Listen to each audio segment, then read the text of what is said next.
Welcome to the Full Moon Film Buff. This is a notable episode. Today we kick off coverage and discussion of television series in a new playlist beginning with episode TV1. Don't worry, I'm still prioritizing movies. If you want to hear more about why I am adding TV shows, stick around to the end. I'm discussing both seasons of Fang Face from 1978 and 1979. I watched most of this on YouTube. I had not seen this before. As always, even now, we're going to still start with the prominent crew and cast. This was executive produced and created by Joe Ruby and Ken Spears. Most of the episodes were directed by Rudy Larriva. Joe Ruby and Ken Spears are best known as the co-creators of the Scooby-Doo franchise. In 1977, they co-founded the television animation production company Ruby Spears Productions, which created Fang Face. Ruby worked as a sonar operator on a U.S. Navy destroyer during the Korean War. Ruby began his career in animation at Walt Disney Animation Studios before moving to Hanna-Barbera, where he met Ken Spears. During high school, Spears befriended one of the animation producer William Hanna's sons. Following Spears' service in the United States Navy, William Hanna hired him. Ruby and Spears created the Scooby-Doo franchise and its main characters Fred Jones, Daphne Blake, Velma Dinkley, Shaggy Rogers, and the eponymous title character. All the human characters were modeled after characters from the popular sitcom The Many Loves of Dobie Gillis from 1959 to 1963. Other shows the pair created included Dynomutt, Dog Wonder, and Captain Caveman. Among other programs, Ruby Spears Productions produced animated series for Saturday mornings, among them Fang Face, The Plastic Man Comedy Adventure Hour, Thundarr the Barbarian, Alvin and the Chipmunks, and Superman, among a host of others. Rudy Larriva was best known as an animator in Chuck Jones's unit at Warner Brothers, although he also worked for Disney and other animation companies as well. The recurring cast include Frank Welker as Fang Face, Sherman Fangsworth, Bart Braverman as Pugsy Colmare, Susan Blue as Kim Carlton, and Jerry Dexter as Biff Sutcliffe. We've already talked about Frank Welker when we discussed Alvin and the Chipmunks Meet the Wolfman from 2000. Bart Braverman is part of a television family. He debuted as a child actor in milk commercials, along with his brother. He appeared in numerous television shows before temporarily retiring as a teenager. He returned to acting when he was 29, appearing in a 1975 episode of Columbo. He appeared steadily on television, with occasional film roles and a few voice roles, including Fang Face. Susan Blue began her career as an actress. Fang Face was her first voice acting role, if my research is correct, and it kicked off her long career as a voice actor and a voice casting director. Jerry Dexter is best known for playing teenage boys and young men in animated television series for Hanna-Barbera Productions from the late 1960s into the 1980s. He began his career as a radio presenter. Do I recommend Fang Face? It turns out that this question is a lot harder to do for television shows than it is for a film. A TV show is longer. It's got more opportunities for great episodes, but it's also got more chances for bad episodes. Do I recommend it if the best episodes are spectacular? Do I not recommend it if the worst episodes are horrible? Do I try to calculate an average? Do I treat narrative shows differently than something episodic like Fang Face? Honestly, I don't have great answers for any of those yet, but I got to answer the question. Do I recommend Fang Face? I don't think I do. It's not horrible. It's just also not great. There are better examples of this genre of cartoon. My biggest issue, the one that drove me crazy, is that Pugsy and Fang Face's verbal tics drove me nuts.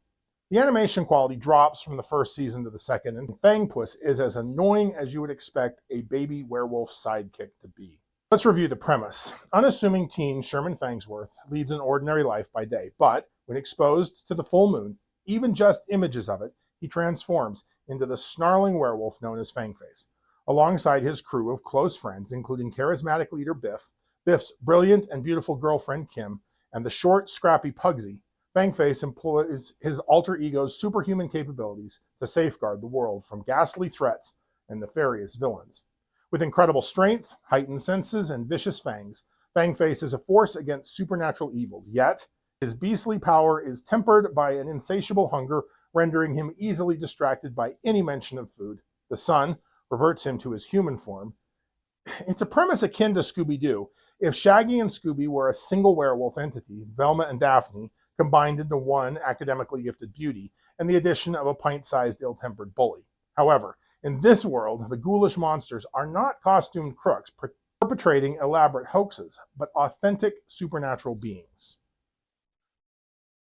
So now let's summarize the episodes. Season 1. A heap of trouble. Fangface and friends face off against mad scientist Dr. Arnos, who invented a ray machine that turns him into a hulking blue monster known as the Heap, to get revenge on the university that fired him. Episode 2. A creep from the deep. Fangface and friends race Grueler and his henchmen to find lost treasure, facing the curse of the Molazuma's mummy in the process. Episode 3. The Great Ape Escape. Professor Chang Ling is captured by the ape creature on the Misty Islands. The werewolf crew must locate and rescue him. Episode 4, Dinosaur Days. A live Tyrannosaurus interrupts the gang's camping trip by breaking free during an earthquake. A mysterious figure controls the dinosaur. Fangface must stop them before they destroy the city. Episode 5, The Shocking Creature Feature. Evil scientist Dr. Cybron creates energy creatures in a plot to take over the world. In this episode, we learn Fangface changes forms even in his sleep. Also, I want to know what Biff and Kim's sleeping arrangements were at Cybertron's house. Interesting. Episode 6, Westwood Ho to the UFO. Spider creatures from outer space invade in an attempt to conquer the world. The gang rescues the mayor and saves the city from being frozen in webbing. Episode 7, The Cuckoo Carnival Calamity. Evil Swami Zorak uses mind control to turn the world's strongest teenager, Harold Hal Hercules, into a brainwashed zombie as part of a plot to steal gold. I'm more impressed with the teenaged human who can clean and jerk 2 elephants. Really impressive. Episode 8, The Invisible Menace Mix-Up. Aerial pirate Sky Ghost kidnaps Daredevil pilot Sue Chang to uncover where her uncle hid a valuable black pearl, the substance that powers his invisibility machine. Sherman demonstrates he is some kind of Holmesian idiot savant when he's in his human form. Episode 9, Space Monster Mishap. A frozen space monster is brought aboard a space station and drains the minds of the scientists into his belt. Sherman accidentally launches the gang into space. Episode 10, Don't Abra when you could Abra. Misto the Magician does real, actual magic. Combining his magic with groundbreaking electronics, he builds a giant super wand. With it, and the help of his lovely assistants, he plans to take over the world. Episode 11, Be Gone, You Amazon.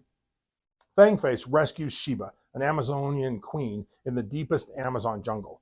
Fangface and friends help her reclaim her medallion and her throne from her usurping cousin, Thera. Episode 12, Snow Job Jitters. The gang ski trip becomes an escort mission when they agree to deliver Charlie, a cat bearing a hidden formula for making synthetic gold, to a ski lodge laboratory while avoiding the Scorpion and his catnapping henchmen. A giant snowball looks enough like the moon to trigger Sherman's lycanthropic metamorphosis. We actually get a Scooby-Doo-esque meddling kids reveal in this episode. Episode 13, The Goofy Gargoyle Goof Up. The gang attends a Hollywood costume party. They meet the alluring Raquel Taylor, who hits on Fangface. Unfortunately, Cruella plans to turn the actress into a gargoyle and make her the bride for her pet gargoyle. We see Fangface cross-dress in this episode. Episode 14, A Toothy Shark is No Lark. A sea creature from Atlantis named Emperor Neptune disguises himself as human Professor Carson. He uses a device to control a shark with the intent to enslave the passengers of a cruise ship and force them to build him a new city of Atlantis. Episode 15, Where's the Wolf That's the Werewolf? A werewolf steals animals from the Jungle Land Animal Safari. Fangface is unjustly blamed by director Marco, who looks and sounds like Bela Lugosi. Staff member Zoroff, who looks and sounds like Boris Karloff, uses a formula turning him into a werewolf who looks and sounds like Lon Chaney Jr.'s Wolfman to steal the animals. Somehow, this will give him control over all animals around the world. We get to see Pugsy as a diminutive werewolf. Episode 16, Don't Get Mean with the Cobra Queen. The Cobra Queen sends her gigantic cobra to abduct the richest woman in the world, Gloria Vanderfeller, and steal her fortune. On to Season 2. Episode 1, There is Nothing Worse Than a Stony Curse. Medulla uses an amulet, giving her the appearance and powers of her ancestor, Medusa. She uses the power to turn scientists into statues to make money. For some reason, this happens in Hawaii. First introduction of Sherman's cousin, Baby Fangpuss. Episode 2, Evil Guider of the Giant Spider. The gang crashes onto Spider Island and runs into a giant gray spider who drops them into the lab of Dr. Lazarus Webb. He developed a formula for enlarging insects in a plot to conquer, of course, the world. The formula enlarges Fangface to King Kong size. Episode 3, Dr. Lupiter and the Thing from Jupiter. Astronaut Steve West lands on Jupiter. Wait, what? Lands? Okay, whatever. Dr. Lupiter opens a hatch in the spacecraft, allowing the gases of Jupiter to turn Steve into a molten monster. Lupiter plans to steal the Earth's entire energy supply. This was never a smart show, but this episode is the dumbest of them all. Episode 4, Who Do the Voodoo? Nigel Winslow frees Count Draco, who bears a strong likeness to Vincent Price, from prison using black magic to change Count Draco into a mist monster. The mist monster turns normies into zombies. Episode 5, The Creepy Goon from the Spooky Lagoon. Dr. Vincent Blackmire has captured a Gillman. He's invented a machine to transfer the contents of one's brain into another and wants to put a human brain in control of the monster. All this to mine gold? He accidentally switches the brains of the Gillman with Fangface. Episode 6, A Scary Affair in the Skullman's Lair. A race of Skullmen shrinks Professor Ortega and his daughter Carmen. They have a plan to recover the superpowers of their ancestors. The gang ends up tiny for most of the episode. Episode 7, A Time Machine Trip into the Pirate Ship. The gang accidentally travels through time to 1756. They foil techno-pirate Iron Mask, who plans to use his laser sword and pirates to rob a Spanish ship of its gold. Episode 8, The Ill Will of Dr. Chill. Dr. Chill demands $1 billion, or he will use a heat ray to melt the polar ice caps and flood the Earth. The gang meddles successfully, of course. Episode 9, The Romantic Plot of the She-Wolf Robot. Countess Zarya creates a robotic female werewolf in a brilliant plan to seduce Fangface and steal the Maltese diamond cat for her from a museum. It works until she nags Fangface too much. Episode 10, The Sinister Plan of Lizard Man. Lizard Man aims to recover a lunar meteorite that will give him superpowers. Like a proper supervillain, he intends to use those powers to rule the world. To achieve his goal, he uses a ray that turns his victims into small reptiles. Chapter 11, Royal Trouble with the King's Double. Count Basil kidnaps his cousin, King Rudolph, to prevent his coronation and steal the crown. Seeing as Pugsy resembles the king, he takes his place while the others rescue the real king. Count Basil uses his hypno ring. Episode 12, The Stone Cold Dragon of Gold. A golden dragon statue has the power to turn anyone into solid gold. Only Dragon Man knows the secret to its operation. He steals it, I think just to get rich. Fangface recovers it and rescues Biff, Kim, and Mr. Wong from the fate of being golden statues. Episode 13, The Evil Design of Vulture Man's Mind. Vulture Man uses a giant vulture to abduct Peruvian natives. He enslaves them to mine precious metals located in Vulture Mountain. Fangface stops him before he can hatch a fleet of giant birds, extending his feathered reign of terror. Episode 14, The Defiant Casablancan Giant. Abdul the Giant kidnaps a nuclear physicist named Zato Hafid. Abdul plans to sell the scientist to aliens in exchange for billions of dollars in diamonds. For some reason, the butt-headed aliens, who can travel between galaxies, need a human scientist to conquer their own home galaxy. Episode 19. No matter how hard I looked, I could not find these last two episodes, so these synopses come from the web. The film fiasco of director Disastro. Disastro is an alien film director who plans to make a movie called The Day the Earth Exploded, with special effects that get just a little too real. Episode 16, A Goofy Bungle in the Filipino Jungle. On the Philippine Islands, a tribe of cavemen has been discovered by Zeno, who uses his ring to hypnotize them into stealing Professor Batak's invention, which can make a man 100 times stronger than normal.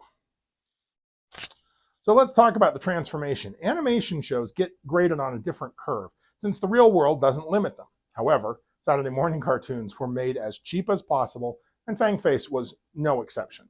The metamorphosis is simple. Sherman's eyes turn into spirals, his mouth pushes forward, and his eponymous fang appears. Then he spins so fast the eye cannot follow him, and he's rendered as a tornado of speed lines. It reminded me of the Tasmanian Devil a lot. As I expected, the transformation animations are reused again and recycled to save time and money during production. This isn't calling out Fangface. This is common practice and just common sense. So now let's discuss werewolf lore. I find it interesting that Sherman doesn't know that he turns into a werewolf, but his friends do, and they have no qualms about managing his transformations to take full advantage of his supernatural abilities. Every time he transforms back into Sherman, he is clueless about where he is and often terrified by the life-threatening situation that Fangface has gotten into. The whole crew carries pictures of the moon and the sun, enabling them to control Sherman. I'm going to talk more about this later. Fangface has a host of werewolf powers: strength, speed, agility, scent, and of course, his fang. The only weakness I could identify is a tendency to be distracted by food and being calmed by foot rubs. Oh, and accidentally turning back into Sherman at very inopportune moments. Let's talk for a second about the history of Saturday morning cartoons. Attempting to review the complete history of animation in a single episode would be an exercise in futility. Having explored movies aimed at teenagers, let's now delve into the realm of television programming designed specifically for children. During television's formative years in the late 40s and 50s, original content tailored for young audiences was kind of scarce. Families would gather and enjoy shows collectively as a unit, and so primetime sitcoms depicting family life, such as The Adventures of Ozzie and Harriet and Leave It to Beaver, garnered substantial viewership among children from the 50s through into the 60s. One pioneering program that captivated young audiences was Howdy Doody, which premiered in 1947. This show featured a freckled puppet named Howdy and his human host, Buffalo Bob Smith, blending comedy sketches with animated sequences. At the time, animation was primarily repurposed theatrical cartoons from studios like Disney, Warner Brothers, and MGM, repackaged for television consumption. Children eagerly tuned in to programs such as Looney Tunes, Tom and Jerry, and Disney Shorts. Local television stations recognized this demand and began producing low-budget live shows specifically geared toward younger viewers during daytime or early evening hours. These programs often featured a live host who would introduce guests, lead games and activities, and showcase cartoons, creating an interactive and engaging experience. Additionally, during westerns, actions, or superhero serials and movies became a common practice, catering to the adventurous spirit of their young audiences. Saturday morning cartoons experienced a meteoric rise in popularity during the 60s as the first generation raised on television came of age. In the early half, most Saturday morning offerings were reruns of animated series created for primetime viewing. Examples include Hanna-Barbera's iconic The Flintstones, Top Cat, The Jetsons, and Johnny Quest, as well as Ross Bagdasarian's The Alvin Show. However, by the late 60s, production companies recognized the burgeoning market in children's entertainment and began churning out an assembly line of cartoon series aimed squarely at young audiences. Superheroes adapted from comic books such as Superman, Aquaman, Spider-Man, and the Fantastic Four, as well as original creations like Space Ghost, captivated viewers. Parodies of the superhero genre, like the beloved Underdog, also found their niche. Another notable development was the rise of popular music-based cartoons featuring real-life groups like the Beatles, the Jackson 5, and the Osmonds, and animated bands like the Archies and Josie and the Pussycats, voiced by anonymous studio musicians. Live-action series continued maintaining a presence, with shows like Sid and Marty Krofft's H.R. Pufnstuf entertaining young audiences. The mystery-solving teenagers from Scooby-Doo, Where Are You?, became cultural icons, spawning decades of spin-offs and revivals, including at least 2 werewolf films that we will get to soon.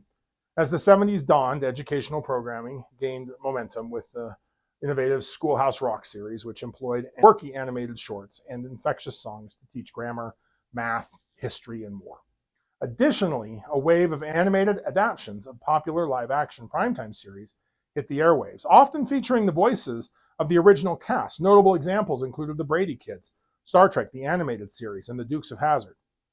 As networks competed to capture the lucrative children's market, the 80s ushered in a seismic shift, with children's programming becoming overtly commercialized as a vehicle for selling toys and merchandise. The unprecedented success of Star Wars toys opened the eyes of manufacturers to the enormous profit potential of developing intellectual properties explicitly designed to drive toy sales. The first prominent examples of this new paradigm were Masters of the Universe and G.I. Joe, A Real American Hero in 1983, followed by what has arguably become the most successful embodiment of this strategy, the Transformers in 1984. Lest one assume that this phenomenon catered solely to young male audiences, this period also saw the emergence of properties like Jem and the Holograms and My Little Pony, among others, targeting young girls. Even cartoons not explicitly created as toy-selling vehicles, such as the Teenage Mutant Ninja Turtles, which originated as an independent comic book series, ultimately drove substantial action figure sales. The advent of cable channels focused on kids like Nickelodeon further amplified this trend, providing more opportunities for synergistic marketing partnerships between networks and toy companies. Saturday mornings transformed into a massive commercial playground where lines between entertainment and product promotion blurred. Now, the 90s ushered in a renaissance for animated storytelling and production values on Saturday mornings. Creators were finally granted the creative freedom to take bold risks and propel cartoons into more sophisticated, elevated realms. Leading this charge was the groundbreaking Batman the Animated Series, which reimagined the iconic superhero with stunning Art Deco-inspired animation and rich dramatic narratives. This series paved the way for deeper, serialized storytelling in animated form. Nickelodeon found massive success by striking a delicate balance, blending irreverent humor and heartfelt family stories in beloved shows like Rugrats. Other Nicktoons, such as Doug, Rocko's Modern Life, and Stimpy Show, broke new ground by pushing the boundaries with edgier writing and innovative animation styles that challenged traditional norms. Not to be outdone, Warner Brothers remained a formidable force in the arena, with the quirky and beloved Animaniacs. As the decade drew to a close, the immensely popular X-Men animated series captured the hearts and minds of viewers, a phenomenon experiencing a revitalization today with the X-Men '97 series. As the new millennium dawned, the long-standing tradition of Saturday morning cartoons became increasingly antiquated. The proliferation of dedicated kids' cable channels and the advent of online streaming platforms provided young viewers with an endless buffet of animated content available around the clock. However, Nickelodeon's remained a stalwart in preserving the Saturday morning ritual, captivating audiences with major hits like the iconic SpongeBob SquarePants. Competing networks such as Cartoon Network and Disney Channel also found success in this arena, delivering original animated series that resonated with young audiences. The surging popularity of Japanese anime, spearheaded by cultural phenomena like Pokemon, exposed American children to diverse storytelling styles and animation techniques, broadening their horizons. As the 2000s progressed, animation continued migrating away from the traditional Saturday morning time slot on broadcast networks. Nonetheless, animated series remained a centerpiece of children's entertainment across all platforms, cementing their enduring appeal and cultural significance. While the abundance of choices fragmented viewership, high-quality animated shows persisted as a touchstone of childhood, captivating generations of young viewers with their ability to transport, entertain, and inspire imaginations. So now let's talk about friend abuse. One of the absolute craziest things about this show is the way that Biff, Kim, and Pugsy treat Sherman. It blows my mind. Sherman does not know he's a werewolf. His friends absolutely do. In fact, they are prepared to manage his condition. They carry pictures around, allowing them to trigger his metamorphosis. Without his knowledge or awareness, they put him into mortal danger. They know how to disrupt his obsession with food, and they never tell him. He's a tool to them.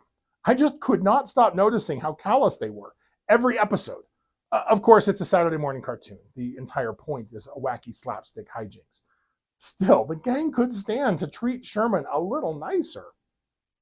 So next, let's talk about why I'm adding TV. When I originally kicked off this channel, I didn't plan to cover television for what ended up being specious reasons. Television shows have benefits and challenges for this project. I've identified more than 24 shows specifically about werewolves, most made in the last 3 decades. More supernatural and horror-themed shows like Grimm have a major character who fits our definition of a werewolf. Television shows have a lot of material to cover. Take the Teen Wolf television show as an example. 6 seasons with 140-minute long episodes. That's 66 hours of content. That's more than 30 movies. Even a single season is roughly 16 episodes with 11 hours of content. The approximate length of 5 movies. It's tricky thinking about tackling supernatural or horror genre TV shows only occasionally addressing lycanthropic characters and themes. Supernatural is 15 seasons long, 327 episodes, 218 hours. While werewolves get mentioned frequently, they show up in, I had to check the wiki entry, 15 episodes. It is more efficient for me to watch 5 different werewolf movies than watch one season of a TV show, but it is easier to find 45 minutes to watch a single episode of a show than it is to earmark 2 hours to watch a movie. 20 or so episodes may take me 5 weeks to watch, but that watch time fits in amongst the longer movie watches. That means I can keep making progress on watching, reviewing, analyzing, and discussing movies while fitting in time to do the same for television shows. So that's what I aim to do. Watch a season or 2 of different werewolf-focused television shows a month and do an episode on them. In many cases, I'll cover the entire run of a show at once. Other times, I'll stick to a single season at a time. But that does beg the question, what is the definition of a werewolf-focused show? Any show where the main character is a werewolf counts. Also, shows where 50% or more of the characters are werewolves count. Shows where werewolves are occasional monsters or villains don't count, so no supernatural. Shows where only one supporting character is a werewolf or werewolf-related being won't count, so no Grimm. Which still leaves me with a couple of gray areas. First up are shows like Being Human, either the American or the British version. One of the 3 main characters is a werewolf, and werewolf-related storylines comprise about a third of the show's focus. Is a third enough to get me invested? And then I have the Vampire Diaries problem. As far as my research can tell, there is a werewolf in the first couple of seasons, but much like Twilight, they are not the focus of the show, so it doesn't count. But apparently, later seasons up the werewolf count significantly, and there are 2 spin-offs, the originals and Legacies, that are also apparently much more werewolf-focused. Like I said, it's a gray area. Do I watch everything just for context or just watch the werewolf content? I haven't decided yet, and I'm interested in your feedback on this topic. What do you think defines a werewolf TV show? Either way, the Vampire Diaries will probably be the last universe of shows that I get around to watching. So, if you like Lycanthropes, like, share, and subscribe. Contribute your thoughts and additional observations in the comments below. Let me know what I missed or what you noticed. Next, I plan on discussing both seasons of the cartoon adventures of Teen Wolf, premiering in 1986. Keep your eye on the moon, a silver bullet in the chamber, and we'll see you back here next episode.